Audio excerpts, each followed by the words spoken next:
Be me, Miles. Nearing 30, nothing flashy about my resume. I work in logistics, the unglamorous art of making sure chaos doesn't win.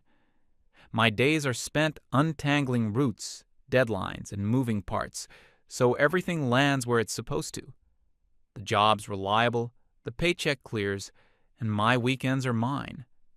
I'm not built for all-night ragers. My idea of a good Friday night is ordering a pizza, playing some strategy games online with a couple of buddies, or working on a model kit. I like building things, having something tangible to show for my time. I live alone in a small but comfortable apartment that I keep pretty clean. Not a slob, but not a clean freak either, just normal. My life was pretty simple, pretty quiet. I wasn't actively looking for a relationship, been on a few dates here and there over the years, nothing ever stuck. Most of the time, it felt like a job interview where neither of us wanted the position, so I was mostly content just doing my own thing. Then I met Zoya. It was at one of those hipster coffee shops, the kind with reclaimed wood everywhere and light bulbs with the filaments showing. I was just there to grab a coffee on a Saturday morning before heading home to work on a project. She was a barista, but you could tell she wasn't just a regular employee. She was talking passionately to a coworker about some community garden project. She had this energy about her, like a firecracker, bright eyes, a quick smile, and a way of moving that was full of purpose. She took my order, and we just kind of clicked. A little bit of small talk turned into a 5-minute conversation. Found out we lived in the same part of town. I left with my coffee and her number scrawled on a napkin. Honestly, didn't expect much, but I texted her later that day. We went out for drinks a few days later. The first date was great. She was smart, funny, and had opinions on everything. She told me all about her activism. She was involved in a bunch of local groups, mostly focused on social justice stuff. At the time, I just found it interesting. It was part of what made her so passionate. It wasn't my world at all, but I liked listening to her talk about it. She had this conviction that I found genuinely impressive, even if I didn't share it. She asked me what I was passionate about. I told her about my hobbies, my job, my interest in history. She seemed to find my quiet lifestyle charming, called me her stoic rock. It felt like a good balance. Her fire, my calm, yin and yang, that kind of thing. The first couple of months were honestly some of the best I've had. We spent a ton of time together. We'd go hiking, explore new restaurants, cook dinner at my place, binge-watch shows. It was easy, comfortable. Her activist stuff was still there, but it was in the background. She'd go to a meeting one night a week, maybe spend a Saturday afternoon canvassing for some cause. It was just her thing, like my gaming was my thing. We respected each other's space and interests. Or, so I thought. The first little crack appeared maybe 3 months in. It was so small I almost didn't notice it. We were scrolling on our phones on the couch, just chilling. She showed me an online petition about some new city ordinance. She told me it was really important and asked me to sign it. I read it over. It wasn't something I felt strongly about either way, and I generally don't put my name on stuff like that. I have a personal rule to keep my public life and my political opinions separate. I told her politely, "Hey, I'm happy you're involved in this, but I'd rather not sign. I try to keep a low profile with this kind of stuff." The smile on her face faded a little. Just a little. She said, "Oh, okay. I just thought you'd want to support it. It only takes a second." There was a slight edge to her voice, a hint of disappointment. I didn't think much of it, just reaffirmed that I supported her, and the subject changed. But it was the first time she'd tried to pull me into her world, and the first time I'd said no. A week or two after that, another little thing. She started talking more and more about things being problematic. We were watching an old action movie from the 80s, one of my favorites. Right in the middle of a classic, cheesy scene, she grabbed the remote and paused it. I looked at her, confused. She had this serious look on her face. She started to deconstruct the scene we'd just watched. She explained that the main character's behavior was a perfect example of toxic masculinity, how his one-liners were a defense mechanism to mask his emotional vulnerability. I was just sitting there, wanting to watch the cool explosion that was about to happen. I tried to laugh it off, said something like, "It's just a dumb action movie. It's not supposed to be that deep." That was the wrong thing to say. The look she gave me was one of genuine disapproval. She told me that uncritical consumption of media was how these harmful stereotypes get perpetuated, that by not questioning it, I was passively accepting it. We ended up having a 20-minute lecture instead of finishing the movie. I didn't argue. I just nodded and said, "I see your point," until we could finally press play again. But the mood was ruined. I couldn't enjoy the movie anymore. I felt like I was being tested, and I had given the wrong answer. This started happening more often. Everything became a potential lesson, a teachable moment. A song on the radio, a commercial on TV, a story I told about my day at work. It was all put under her ideological microscope. It was exhausting. I felt like I couldn't just relax and be myself around her anymore. I had to constantly monitor what I said, wondering if it would be deemed problematic. Then she started in on my friends. I have a small group of close friends I've known for years. Good guys. We play games. We help each other move. We talk trash about sports, normal friend stuff. I invited her to a casual barbecue at my buddy's house. She was a bit quiet, didn't really join in on the banter, which was fine. I figured she was just shy around a new group. On the car ride home, she was silent. I asked her if she had a good time. She waited a minute before answering. Then she told me she was deeply uncomfortable with the vibe of my friends. I asked her what she meant. She pointed to a joke my friend made about his own terrible luck with DIY projects, calling himself useless around the house. Zoya explained that this was a form of performative incompetence, a subtle way men reinforce gender roles by pretending they can't do domestic tasks. I was floored. I tried to explain that it was just a self-deprecating joke, that the guy literally just spent 2 weeks renovating his own kitchen. She just shook her head and said, "I didn't get it." She told me I needed to be more aware of the company I kept, because they were a reflection of my own unexamined biases. That was a tough pill to swallow. She was essentially telling me my lifelong friends were bad people, and that I was guilty by association. I defended them, of course. I told her they were great guys, and she was reading way too much into a single joke. The conversation ended in a tense silence. We didn't talk much for the rest of the evening. I started to notice a pattern. Whenever I did something she approved of, I was showered with affection.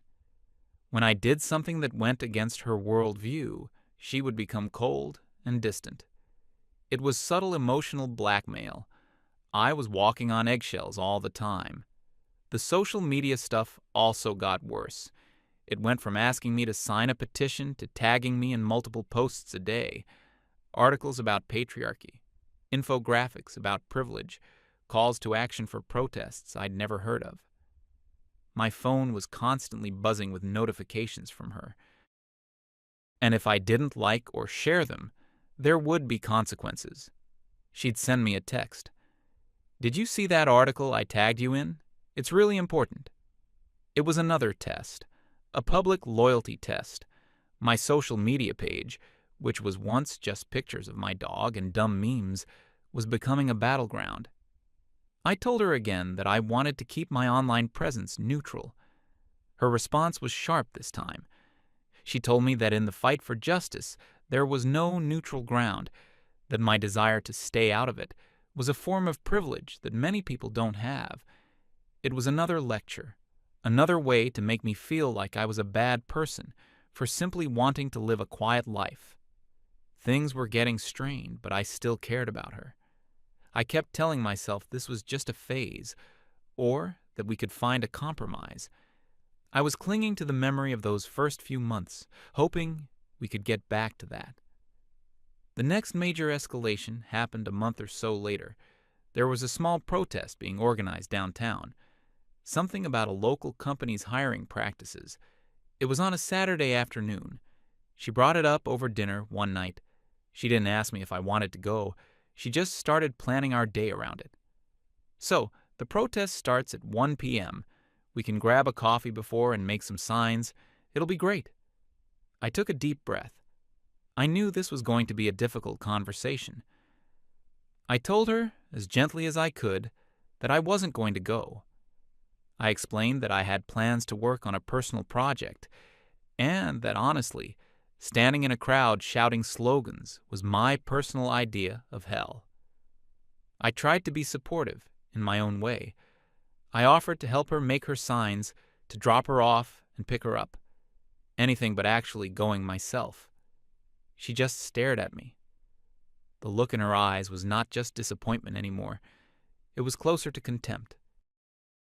You'd rather stay home and play with your toys than stand up for what's right? I told her it wasn't about that it was about respecting my personal boundaries. I said, Zoya, I respect your passion for this. I truly do. But you have to respect that it's your passion, not mine. I can't be you. She pushed her plate away, her appetite apparently gone. I don't want you to be me, she said, her voice dripping with ice. I just wanted you to be a supportive partner. The implication was clear. My support was worthless unless it was performed exactly the way she wanted. She ended up going to the protest alone. When she came back, she was distant and cold. She barely spoke to me for 2 days. The message was crystal clear: comply, or be punished with silence. It was around this time I had a conversation with one of my friends, the one she'd called problematic. We were just catching up, and he asked me how things were going with Zoya. I'm not the type to air my dirty laundry, but I was feeling stressed and just kind of let it all out. I told him about the constant tests, the lectures, the pressure to conform to her beliefs. He listened patiently, didn't interrupt once. When I was done, he just looked at me and said, Dude, that sounds rough. It sounds less like a relationship and more like a probationary period for a job you never applied for. That line hit me hard, because it was true. I felt like I was constantly being evaluated and always coming up short. He told me that a good partner should make you feel better about yourself, not worse. His simple, straightforward take on the situation made me realize how twisted my perspective had become. I had been so focused on trying to please her and keep the peace that I hadn't stopped to think about how unhappy I was. The final stage began when she started talking about her activist circle. She was part of a small, tight-knit group of like-minded people, her comrades, as she sometimes called them. Up until this point, I had never met them. I had only heard stories. She decided it was time for me to be introduced. She framed it as a casual get-together at her friend's apartment. I was hesitant, but I agreed to go. I thought maybe if I met them, I'd understand her world better. That was a huge mistake. The apartment was filled with maybe 10 people. It felt less like a party and more like a political strategy meeting. The air was thick with jargon and righteous anger. They were all talking over each other about systems of oppression, intersectionality, and direct action. Zoya introduced me, and the conversation briefly stopped. All eyes turned to me. I felt like a bug under a microscope. One of the guys, a dude with a thick beard and an intense stare, looked me up and down. So, you're the one Zoya's been telling us about, he said. It wasn't a friendly question. I tried to be nice, reached out a hand to shake. He just looked at my hand and then back at my face. We're not really into patriarchal gestures like handshakes here, he said, completely serious. The entire room went quiet. I just awkwardly pulled my hand back, feeling like a complete idiot. I spent the next hour in a corner, nursing a warm beer, while Zoya was completely absorbed by her friends. I tried to join the conversation a couple of times, but it was impossible. They were speaking a different language. Any attempt I made to relate their abstract concepts to my own real-world experience was immediately shut down as missing the point or speaking from a place of privilege. I was an outsider, a suspect. The worst part was seeing Zoya in that environment. She was different, more militant, more performative. She laughed louder at their inside jokes. She used even more academic jargon. It was like she was trying to prove to them that even though she was dating me, she was still one of them. At one point, I overheard the intense stare guy talking to Zoya, just loud enough for me to hear. He was gesturing towards me. I don't know Zoya. He seems unradicalized. Are you sure he's an ally? She put a hand on his arm and said something I couldn't quite hear, but it sounded like she was defending her choice. Or maybe defending me, but the fact that she even had to was humiliating. I felt like her pet project, her problematic boyfriend that she was trying to rehabilitate. I left that party feeling smaller than I had ever felt in my life. I knew, deep down, that this was never going to work. Our worlds weren't just different. They were fundamentally incompatible. My world was about finding common ground, about treating people as individuals, about living and let live. Her world, or at least the one she inhabited with her friends, was about dividing everyone into groups, about seeing systems and power dynamics instead of people, about fighting a constant war that I didn't want to be a part of. The drive home was silent again. But this time it wasn't an angry silence. It was a dead silence, the silence of something that has already ended, but no one has said it out loud yet. I knew a final confrontation was coming. I just didn't know it would be so soon. The weeks following that party were strange. The tension in our apartment was so thick you could cut it with a knife. Zoya was civil, but distant. The warmth was gone. It felt like living with a roommate who secretly resented you. The little things stopped. No more random hugs in the kitchen. No more laughing at stupid jokes while watching TV. Every interaction was polite, formal, and empty. I felt like I was being punished for failing the test with her friends. I tried to bridge the gap a few times. I suggested we go for a hike, like we used to. She told me she was busy planning for an upcoming event. I suggested we cook a nice meal together over the weekend. She informed me she had a strategy session with her activist group that would take all day. Every attempt I made was rebuffed. It was clear I was on the outside now. I was in a state of probation, and she was the warden. My own apartment started to feel less like a home and more like a holding cell. I spent more time on my own, working on my projects in my little workshop corner, just to have a space that felt like my own. Then she dropped the bomb. It was about 2 weeks before the big one, a city-wide event she had been talking about for months, the March for Equality. For her, this was the Super Bowl of activism. She came into the living room one evening. I was on my laptop, just browsing. She stood in front of the TV, blocking my view, holding a tablet. She didn't have her usual passionate energy. This was different. This was deadly serious. "We need to talk about the march," she said. I closed my laptop. "Okay, what's up?" She showed me the tablet. It was a registration form for the event. "I'm signing us up as volunteers for the setup crew. We need to be there at 7 a.m. to help unload the stage equipment." Notice the wording.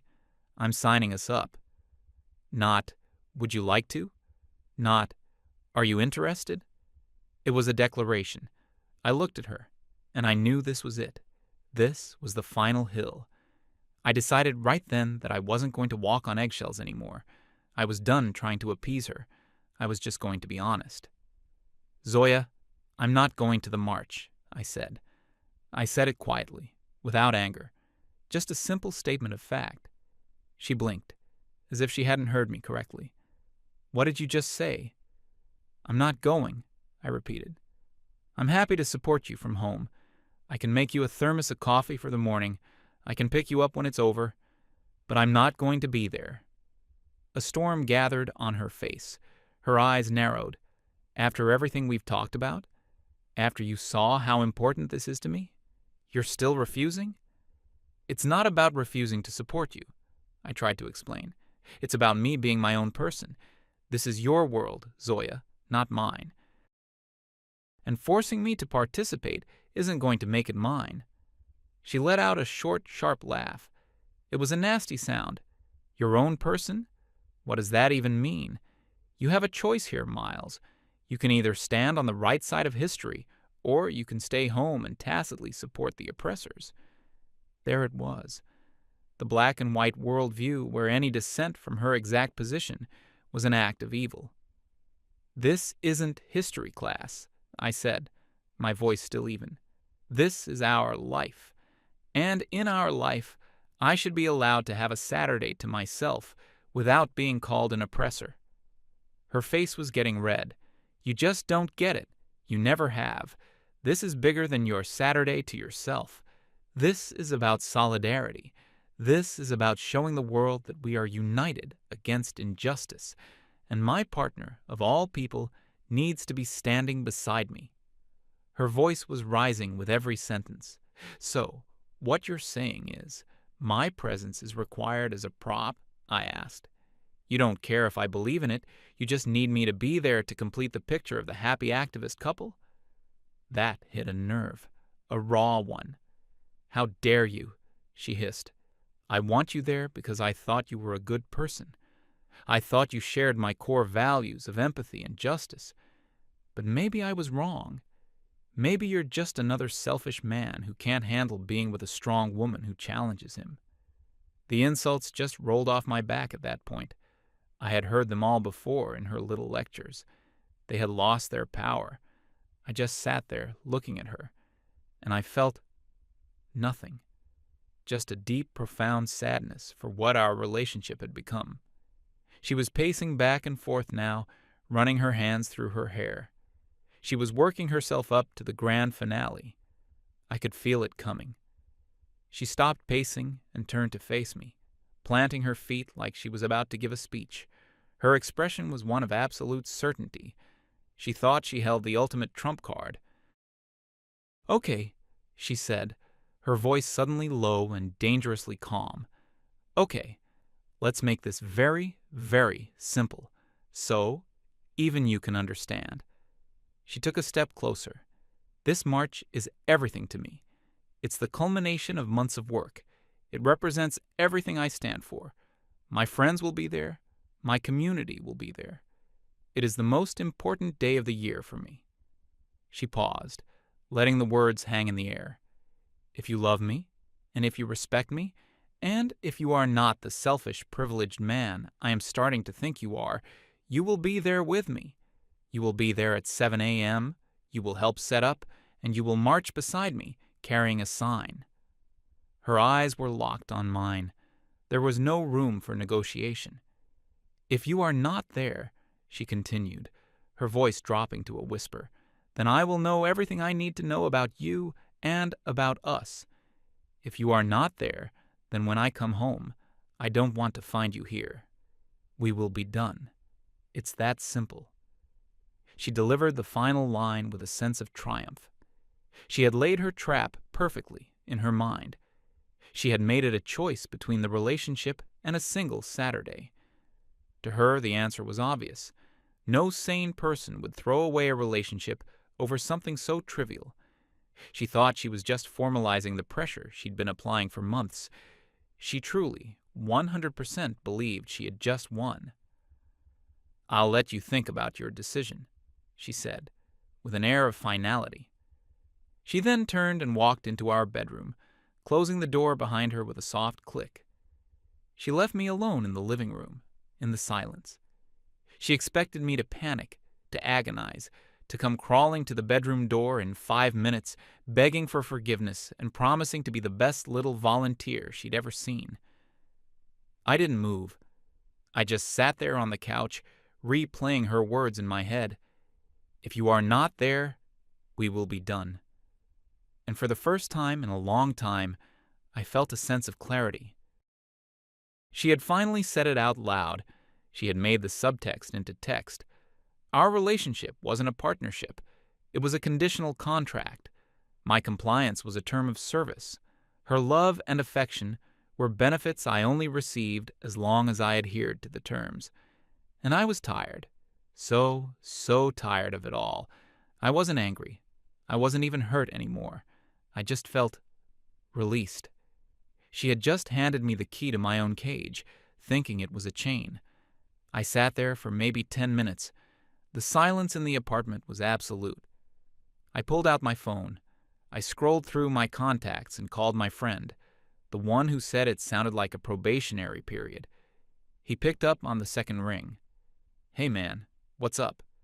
I didn't beat around the bush. Hey, you have a minute? Zoya and I just had a conversation. I explained the situation to him, calmly, factually.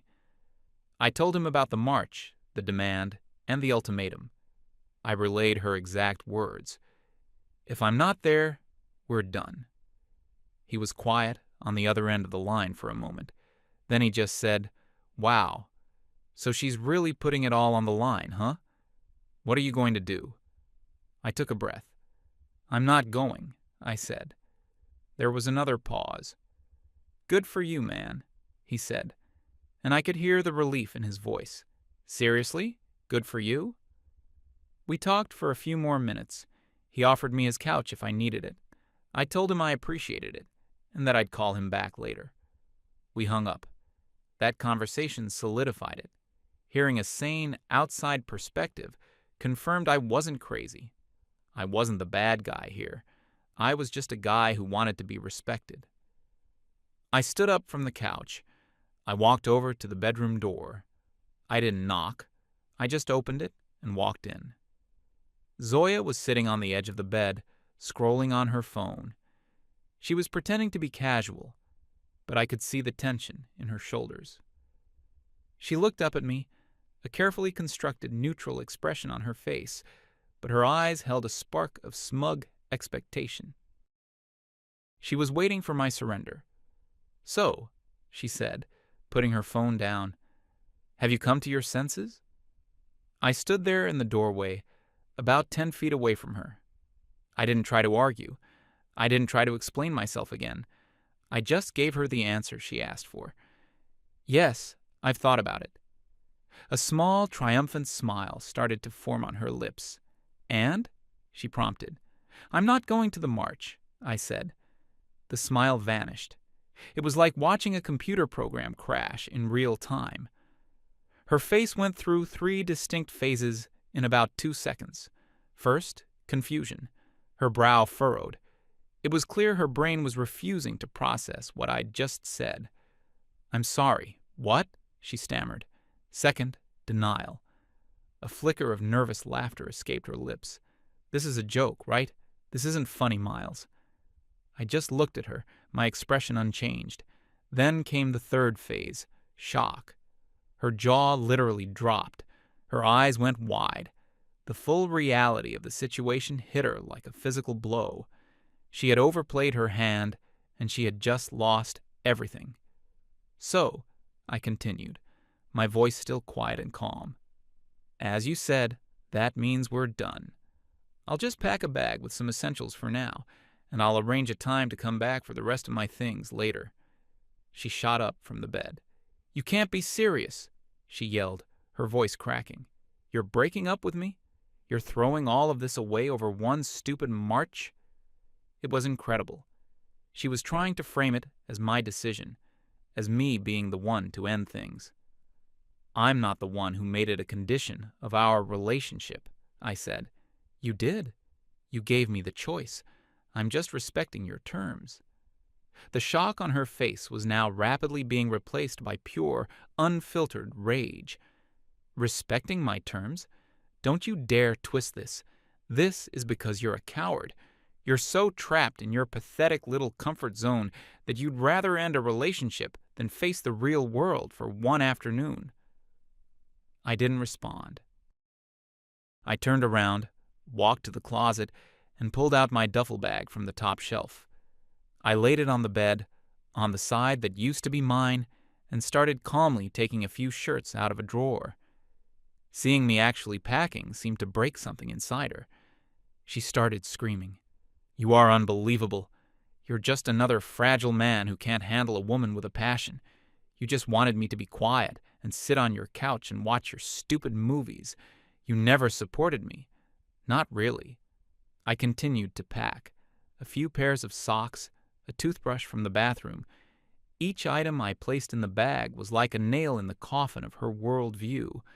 Her entire strategy was based on the assumption of my emotional weakness, my fear of losing her. She was watching that assumption crumble before her very eyes, and it was driving her insane. "This is about your ego," she shouted, tears now streaming down her face. But they weren't tears of sadness. They were tears of fury. "You just couldn't handle that I was part of something bigger than you, something important." I zipped up the bag. It wasn't very full, just enough for a few days. I slung it over my shoulder and walked towards the bedroom door. She stood in my way, blocking the exit. "You are not walking out that door," she said, her voice trembling with rage. "We are going to talk about this." "There's nothing left to talk about," I said, looking her in the eye for the last time. "You made the rules, Zoya. I just decided to play the game." I moved to the side to walk past her. For a second, I thought she might physically try to stop me, but she didn't. She just stood there, defeated, and let me pass.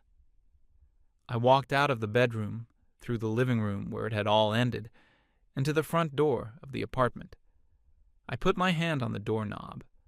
I paused, and I said one last thing, without turning around to look at her. For what it's worth, it was never about the march. It was about you trying to turn me into someone I'm not. It was about respect. Then I opened the door, stepped out into the hallway, and closed it behind me. I didn't hear a sound from inside, just silence. The deafening silence of a battle that was lost before it had even begun. And as I walked down the stairs and out into the cool night air, I didn't feel sad. I didn't feel angry. I felt free.